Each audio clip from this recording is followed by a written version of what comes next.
souhaite la bienvenue au parc national marin. Le parc national marin, c'est à peu près 110 300 hectares. Nous avons quoi là-dedans? C'est la question que les gens se posent.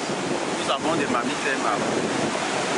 Nous avons comme des baleines, des dauphins, des lamantins. Ensuite, nous avons plusieurs notamment la branche, qui sont des poissons parmi comme les raies et les requins, et beaucoup d'autres espèces à valeur économique. Le parc marin, c'est aussi le laboratoire de la gestion participative.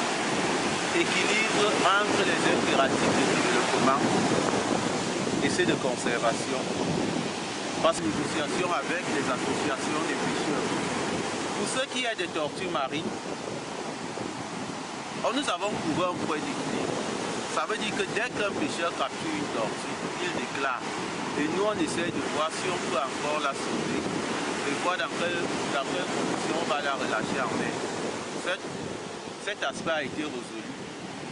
L'autre aspect, ce qui a été le plus dur même, c'était de déterminer une période de repos biologique. Nous nous sommes appuyés sur le calendrier peuple Yassa. C'est les Yassa, traditionnellement, entre le mois de juillet et le mois d'août, ils ne pêchent plus. Ils appellent cette période-là la période du Bilonda. Ça veut dire que la mer est bleuve, la mer est fâchée, comme ils appellent, comme à cette période-ci. Alors nous nous sommes appuyés sur cet élément pour justifier la nécessité de leur repos biologique. Parce que traditionnellement, les communautés pratiquaient déjà le repos biologique. Et on a essayé d'expliquer aux différents pêcheurs qu'on ne devait pas pêcher au niveau des embouchures. Parce que si nous n'avions pas le poisson, ce n'est pas seulement les chalutiers, ce n'est pas seulement les changements climatiques. Nous aussi, par nos pratiques, nous avons contribué. Donc au niveau du Bilonda, nous avons trouvé nombre d'attentes sur les outils. Il y a par exemple un outil qui s'appelle Waka Waka, qui sort de Saint-Roland. Nous sommes arrivés aussi à construire ce type d'engin. Nous n'avions pas d'embarcation motorisée. Nous n'avions pas de GPS. Donc Ocean Fly a doté le parc d'une embarcation motorisée par l'entremise de l'organisation CWCS.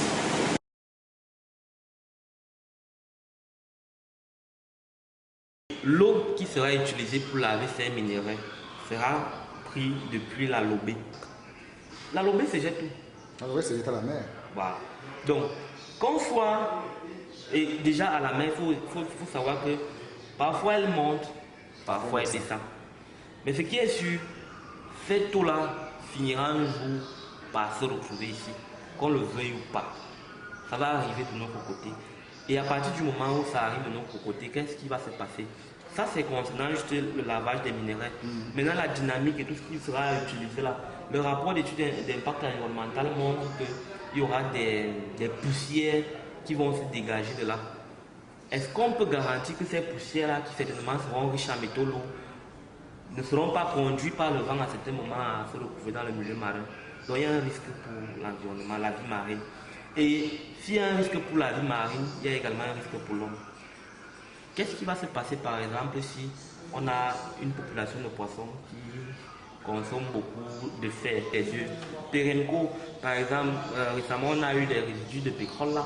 Par exemple, pour mettre les palmiers, c'est beaucoup d'engrais qu'on utilise, des pesticides. Quand ça ruisselle, puis on a dit que ça finit dans les ruisseaux et tout ça. Peu importe dans le cas de figure où on se retrouve, le port, le fait que les engins entrent et sortent en sèche. La vie, lorsqu'on est dans l'eau, tout ce qu'on entend en surface est amplifié lorsqu'on est dans l'eau. Ça veut dire que le fait qu'ils font ces tours-là, le fait qu'on remble la digue qu'ils sont en train de créer, toutes ces choses qui ont été faites ont contribué à modifier l'écosystème. Et quand on parle de modification, est-ce qu'à un moment c'est intéressant à savoir comment la vie marine s'est adaptée à toutes ces modifications-là? Est-ce qu'on s'est même intéressé à savoir quels ont été les impacts sur la vie marine?